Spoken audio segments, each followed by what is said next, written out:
студенттер, біздің бүгінгі тақырыбымыз адамзат дамуының жаһандық мәселелері деп аталады. Бұл тақырыпты ашу үшін біз ең алдымен жаһандану, яғни глобализация деген ұғымға тоқталуымыз керек. Ал енді глобализация деген сөздің жаңағы мәнін ашу үшін біз глобализация деген сөз ағылшынның қандай сөзіне ұқсайды? Сонда көрейікші, қай сөзден шыққан? Глобализация. Қандай сөздер білесіздер ағылшынша?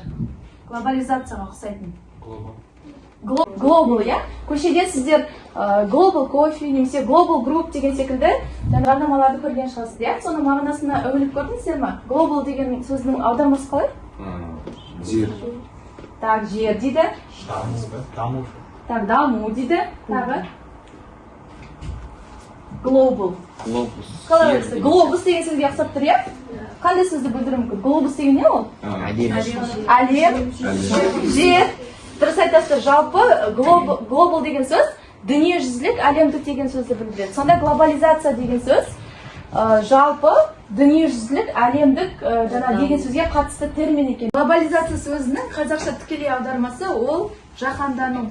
Жаһандану деген жалпы бүкіл әлемдік ақпараттық, экономикалық, мәдени, ғылыми байланыстың дамуы дегенді білдіретін термин бізде. Бұны 1983 жылы Теодор Левит деген америкалық экономист қолданысқа енгізген болатын. Жаһанданудың негізгі қозғаушы күші не деп ойлайсыздар? Ойларыңызды білдіріңіз. Иә, жаһанданудың жаңағы енді әлемге таралады ғой, иә? Ғаламтор, жаңалықтар.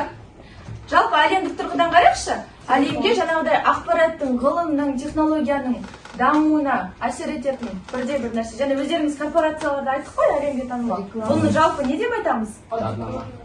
Даму. Жарнама арқылы дамиды. Бұл бизнес. Жалпы жаһанданудың қозғаушы күші ең бірінші ол бизнес болып табылады. Ал олар қалай танымал болады әлемге? Ол әрине өздеріңіз айтқан жарнама арқылы, иә. Жарнама арқылы жаңағыдай ірі компаниялар әлемнің түкпір-түкпірінде әрбір қалада жаңағыдай көшелерде танымал болып жүр.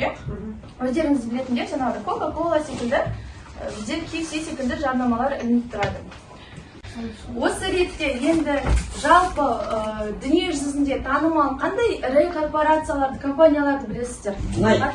Nike, Adidas, Pepsi, Disney, McDonald's, Disney, мультфильмдарды көреміз, иә? Disney galp әлемге танымал, иә? Apple, қазір көбіміз ұстайтын Apple, иә? Қандай көреміз? Starbucks, иә? Бүгін әлемге танылды. Және тағы да Coca-Cola, иә? Жаңа тамақ өндірісінде де, киім өндірісінде де, техникада да жалпы бізде әлемдік компаниялар, корпорациялар өте көп екен, иә? Бұл дегеніміз жаһанданудың көрінісі болып табылады. Мысалы, жаңа ірі корпорацияларды айттық қой, иә? Солар, мысалы, неліктен өзге елде олар жұмыс істейді? Оларға ол тиімді ме? Өйткені ол жақта адам көп, алушылар да көп болады. Дұрыс, иә? Bir жағынан жаңа өздерінің бизнестерін ары қарай дамытады, екінші жағынан олар арзан жұмыс күшін қолданады екен, иә? Оны жақсы өтеді. Себебі шет елдерде арзан жұмыс күші болуы мүмкін, иә? Тиімді, қолайлы жағдайларда жаңағыдай мысалы тауарды шығаруға мүмкіндік болады. Неологизм немесе жаңа сөздер бұл қоғамда техниканың, ғылымның дамуына байланысты елге тілге жаңадан енген сөздер. Неологизмдерге жаңағыдай көпшілік түсіне бермейтін терминдер және кәсіби сөздерде кіреді екен. Енді қазіргі кезде біз әлеуметтік желіні қолданамыз, иә? Жиі қолданамыз. Сол әлеуметтік желіге байланысты қандай жаңа сөздерді білесіздер? Бізге жаңағы қоғамға еніп жатқан. Facebook дейді, әлеуметтік желінің аты, иә, бұл тағы да?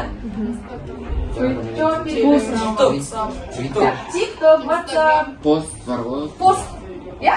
Пост жарияладық деп, және тағы да? Публикация. Так, публикация. Лайк. Лайктың қазақшасын қалай атаған? Лүпіл дейді, лүпіл деп жатады және де? Пікір жазу, комментарий. Поделиться. тіркелу, бөлісу, сілтеме деген не? Ссылка. Ссылка, иә? Парақша деген не? Страница. Страничка, аккаунт деп аударады, иә, парақша. Жақсы, өздеріңіз көріп отырғандай, жаңағыдай бізге әлеуметтік желілердің жаңадан енуіне байланысты, соған қатысты жаңағыдай өте көптеген сөздер енеді екен, иә? Өзіміз өмірден көріп жүрміз. Енді сіздерге бір сұрақ. Бізде кезінде космос деген сөз болды, иә? Ғарышты игеруге байланысты тілге енді. Кейін ол космос деген сөзді қазақшаға аударды. Қалай аударды? Ғарыш деп, иә? Сол кезде ол ғарыш деген сөз жаңа сөз болды ма? Болды. Сол кездері Болды, әрине болды, иә, сол кездері. Ал қазір ол жаңа сөзге жата ма? Жоқ, жатпайды, иә? Себебі біз күнделікті оны қолданамыз, иә? Бізге таныс, баршаға түсінікті. Осыдан біз қандай қорытындыға келе аламыз? сөздер уақытымен ескереді. Ескі сөздердің орнына жаңа сөздер орнын басады. Мысалға, бұрынғы, мысалы, ғарыш деген бұрында өте танымал болса, қазіргі заманда ол заманнан қалып қойған Жаңа сөздер уақыт өте келе ескіріп, ол кәдімгі бәрінің құлағына жағымды күнделікті қолданыстағы сөз болып. Дұрыс айтады, иә? Біз жаңағыдай ғарыш деген сөзге қарап, жаңа сөздер үнемі жаңа сөз болып қалмайды. Олар уақыт өте келе жаңағыдай үйреншікті, жалпыға түсінікті сөз болып, жаңағы неологизм болудан қалады екен, иә? Соған мысал, осы мысалдарды кім оқып береді? Нүрия? Мысал оқында? Иә, мысал. Аялдама, ғарыш, ғарышкер, авто, қалам. Рахмет. Кезінде тек қана жаңа ұғымның енуімен емес, жаңағы жергілікті байырғы сөздердің жаңағы орыс тіліндегі баламасы ретінде де енеді екен. Оған мысалды кім оқып береді тақтадан?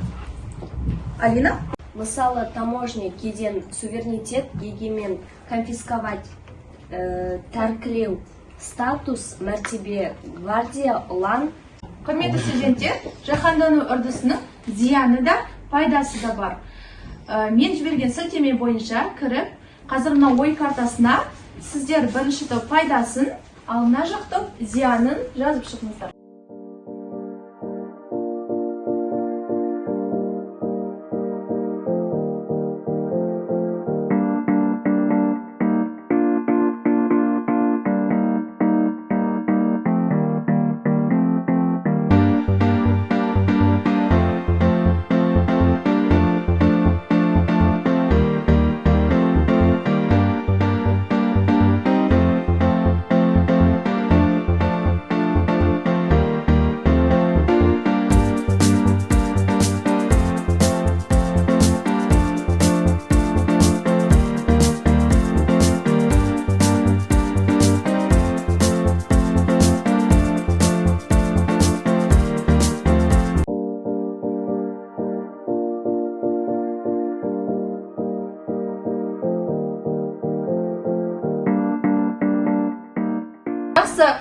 Зиянын жазған кезде, бұл жерде өз салт-дәстүрімізді ұмыту деп жазыпсыздар. Кім жазды оны? Надирке, түсіндіріп отырыңызшы соны. Жаһанда сол үдерістің зиянына келсек, мысалға басқа елдерден бізге әртүрлі қалай айтсақ болады? Ағымдар, мәдениет, ақпараттар келеді. И содан біздің өзіміздің ұлтымыздың мәдениеті кішкене өзгерістерге. Дәстүріміз жаңағыдай ұмытып қалуы мүмкін, иә? Сол өзге мәдениетті біз басқа бағытқа кетуі мүмкін. Басқа бағытқа кетіп қалуы мүмкін. Дұрыс, осындай зияны бар. Енді пайдасын айтқан кезде даму, білім алу деп жазды. Соны кім жазды? Ерасыл? Даму, біз, мысалы, біздің ата-бабамыз көшпелі халық болған. Біз олардың артынан, яғни көшпелі халық болмай, өзіміздің елімізді басқа елдерге қаратып дамытуымыз керек. Ал білім алуға келсек, біз өзіміздің жерімізде білмеген заттарды өзге жерден және солардың біліммен өзіміздің елді дамыта аламыз. Дұрыс айтады, иә, елдер арасында тәжірибе болу керек. Және сіз жаһандану үдерісі сол көшпелі халық болғаннан сол уақыттан бастады деп мысалы келтіріп отырсыз, иә? Жалпы елдер арасындағы тәжірибе болу керек, өте дұрыс, идеяңыз жақсы. Бүгінгі сабақта өте белсенді жұмыс жасадық. Барлығына рахмет, сау болыңыздар. Sağ olun.